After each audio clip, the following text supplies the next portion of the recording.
All that structural stuff is already planned out before you even started breaking ground. So there's no surprises. You have a professional architect and engineer designing the whole thing for you. So to wrap up the advantages, it is clearly the best way to go if you can do it. It requires more capital, it requires more time up front, it requires more experience, but your net result will be the best. You will make the most money, you will have the most time freedom, you will have the best product, you will provide the best care for your grandmas and grandpas. What's up, mansion builders? Welcome back to another episode of Assisted Living Investing. I want to talk to you today about building the perfect assisted living mansion. Should you build new construction? That's really what we're going to talk about. I want to break it down into the pros, the cons, and then the action steps if you wanted to go about this. So to set the stage, I think that this is the best way to go. I think that it accomplishes the two goals that I have. That is financial freedom and time freedom. I can make $500,000 a year from a new construction product. I might be able to get it done from a conversion or purchasing an assisted living that's already existing, but I know that I can definitely structure my deal on the building side from this perspective. My second objective is spending all the time I want with my kids, traveling, vacationing, not be a slave to my business. I work less than 4 hours a week. Laura's probably in the about 2 to 4 hour a week range as far as her time, but it is only because of this. It is the new construction product. It is having that purpose built. So I want to break this down. Is this right for you? Do you have the skill sets to be able to do it? And if you did, how would you go about that? So I want to analyze this option from 6 different angles today. So I'm going to be looking at it from time, cost to build, your potential profit, your zoning availability, the ability to get your license, and how well can you run an operations company. So let's start with the advantages of building new construction. And the biggest advantage is you can build your perfect product. It can be exactly what you want, right? For me, it's 10,000 square feet, it's 16 private rooms, I have a chef, I have a salon, I have a huge vaulted great room, everything is glass wall, floor to ceiling. I can build something gorgeous that doesn't look like a big smelly facility or a small smelly facility. So this will allow you to build exactly what you're looking for. If you want to have closets in every room, if you want to have showers in every room, if you want to put in a library like I am, or scale it and build a neighborhood of these, right? Instead of having 64 bed facility, how do you build a neighborhood of 4 assisted living mansions? So you can do exactly what you dreamed of doing. And because of that, you can have the highest income and then potentially the highest net profit. So if you're going to compare building a new construction 16 bed mansion to maybe converting a home and having 16 beds, I know you can make more profit. I would assume you can make at least $10,000 more per month. And that's based on my own experience because I did not start with new construction. I started with a home conversion and I was not able to get all 16 rooms. I just couldn't make it work. So I have 15. I'm losing $8,000 right there. And then I have rooms that are too small. They're kind of kid-sized rooms and they don't have a private bath. I'm losing about $1,000 to $1,500 per room like that. That's that size per month. Right? I could net at least $12,000 more per month on my new construction in the exact same location as the existing home conversion that I did first on Mesa. So I can tell you from experience, you will make way more money. And then we're not talking about a small amount of money, an extra $12,000 a month. I mean, that's almost $150,000 a year, all profit, no additional expenses associated with that. And then with having the perfect built product, your operations will be so much smoother. On 2 sides, the sales, the touring, building a wait list. If you have built your perfect mansion and it's custom designed and it doesn't look like a facility or a hospital or even a hotel, then you are able to build a huge wait list, right? We have 50 plus people on our wait list. And it's because our product is amazing and because our service is amazing. If you can have the most gorgeous product and you can have amazing service. And what I mean by that is when you have a purpose-built building, your care staff will be easier. It will be operationally easier to take care of your residents. They will physically be the space for it. They will have enough space in the dining room. They will have enough space in the great room for activities. The hallways will be wide enough that 2 people with a wheelchair can pass each other. They're gonna have their own private showers, their own rooms, their own closets, right? You're not gonna be lacking in things that make it harder for your staff. When you have to go and convert a building and you start with a house that maybe has kids' bedrooms and a 32-inch wide hallway, you are just going to struggle. Your staff will not have the space to transfer. If you have to do 2-person transfers on some of these things, if you have to get people into a shower conversion, it is just gonna be difficult and you're gonna have a hard time keeping the best of the best staff because they will just go to the next place down the road that is purpose built for this, that makes their job easier. They can still love on residents over there. So you may think, well, I'm the owner. It's not really my concern how tough it is for my caregivers.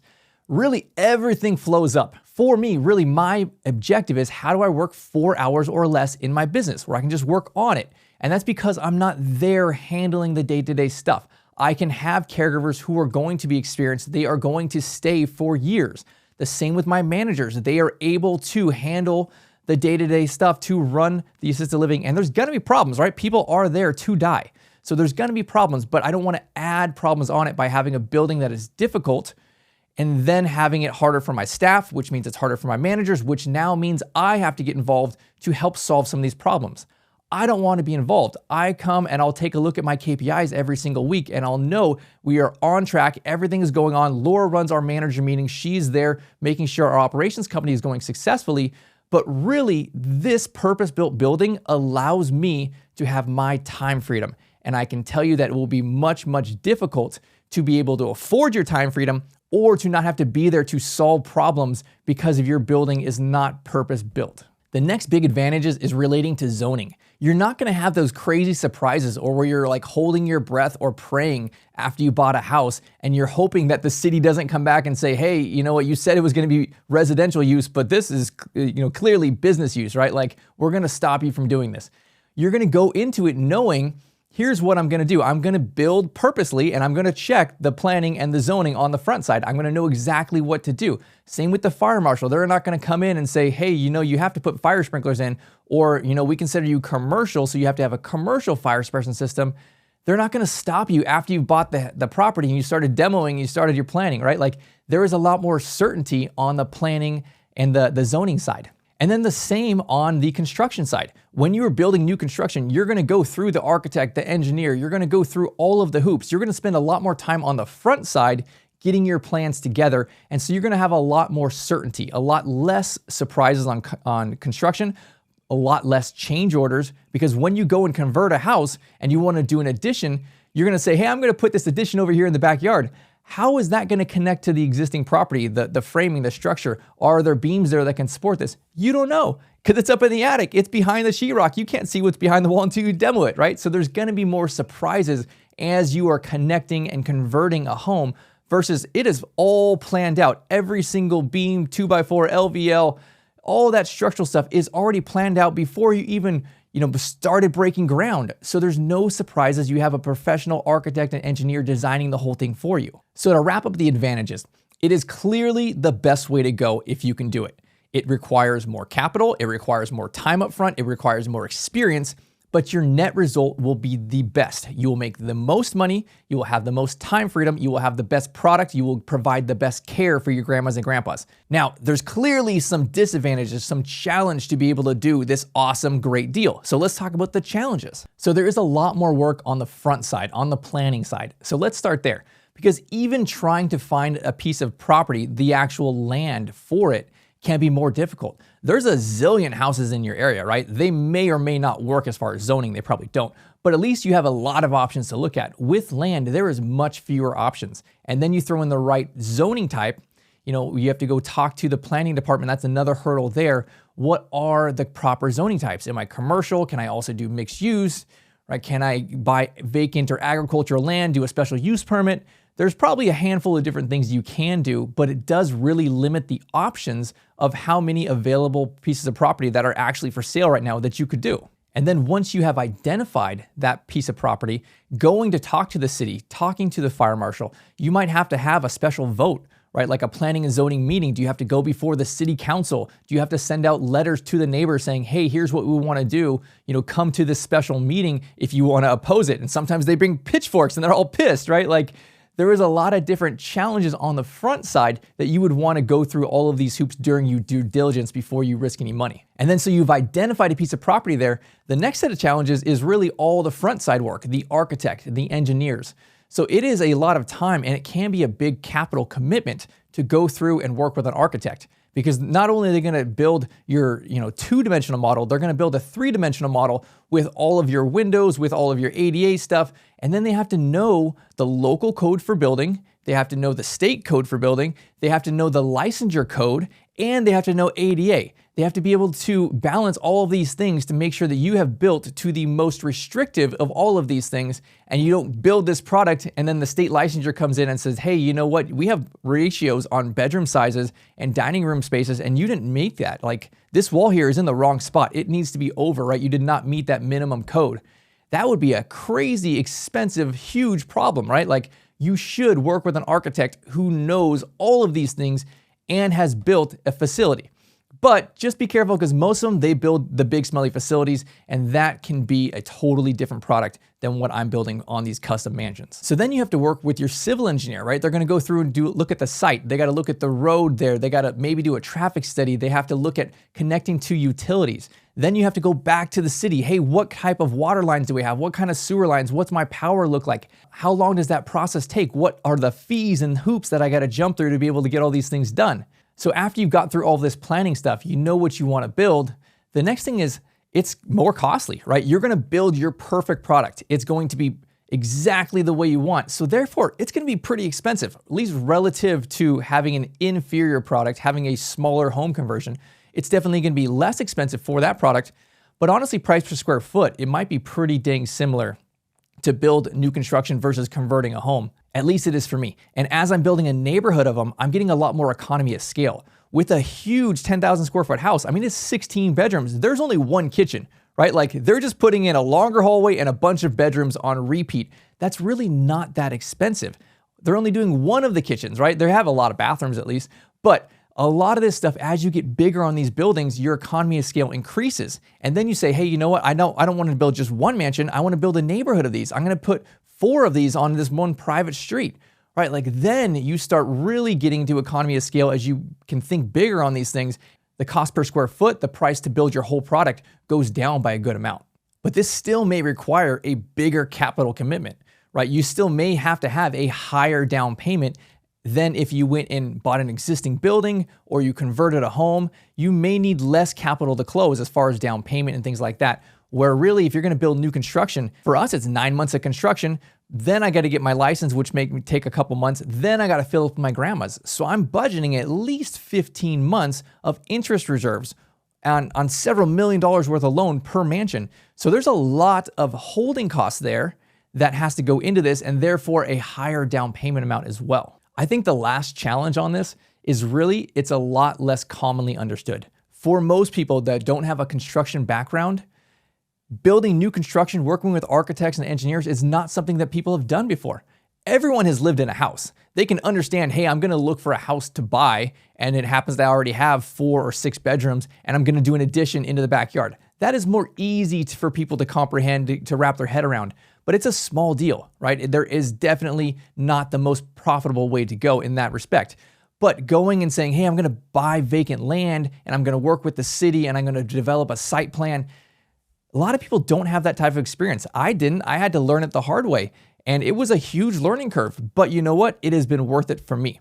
So if you can have someone on your team that has this type of experience, that knows this stuff, then I think that, yeah, you should definitely go and really consider this. But otherwise, it is a big challenge. So to wrap up the challenges, I would really put them into 2 categories. One is all the planning stuff.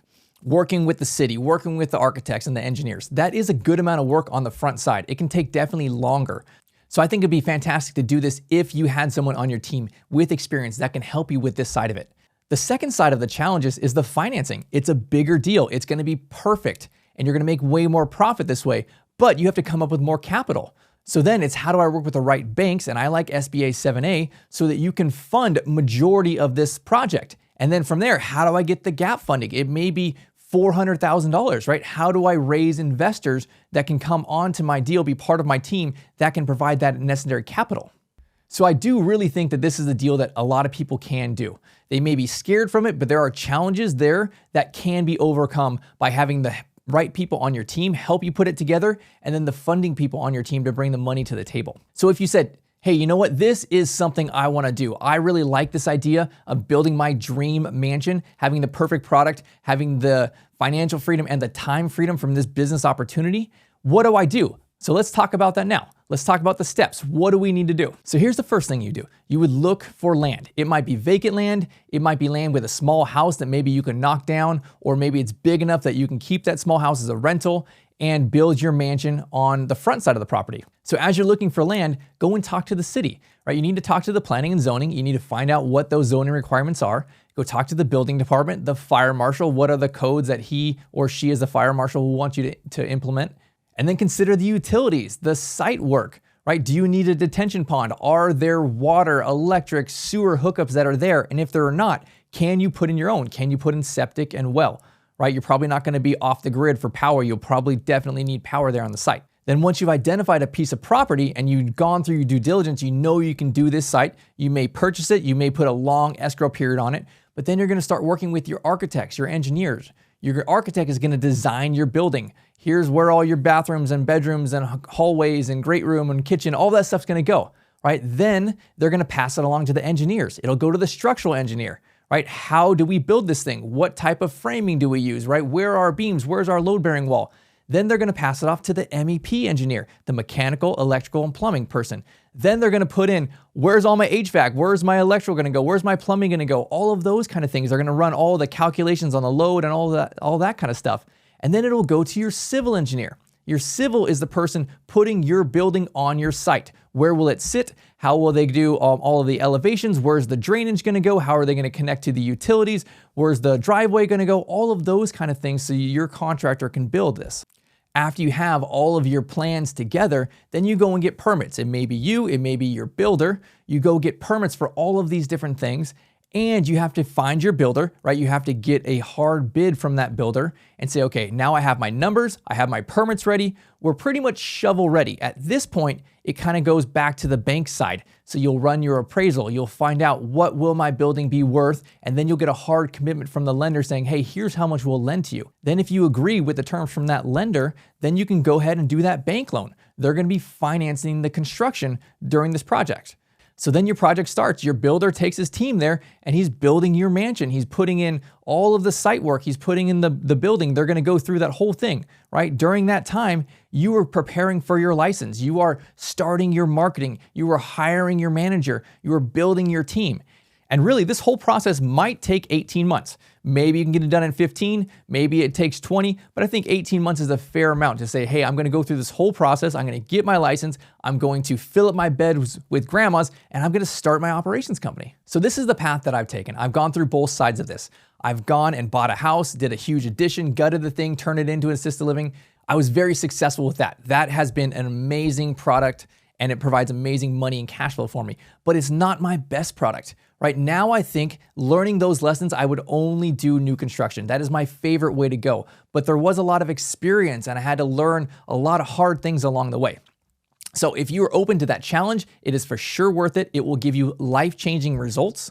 And so my goal on this podcast is really to document my journey so that those of you who are interested in building this new construction product can just follow along, listen to the previous episodes, follow along my path, learn the lessons that I had to learn the hard way, right? I've talked about working with the city, the zoning, I've talked about the fire marshal, I've talked about raising money, I've talked about working with banks, bringing on investors, going through construction. There's a lot of hard lessons that I already learned that I want to share with you so that you can have a much easier journey on this. So if you want to see our mansions being built, we are building them right now. You can check them out on our Facebook group, Assisted Living Investing - Memory Care Mansion. See a lot of behind the scenes. See us working with the contractor. See the walls going up. It's all happening right now, and we're documenting it every single day. Well, that's it for today's episode. I just have one ask. If this is valuable or helpful to you, I would ask that you share this with someone else. My goal is to provide this information to as many people as possible, to provide the resources that someone can do a life-changing deal, that they can hit financial freedom and they can make a difference in their city. So thank you so much. I'll see you next time.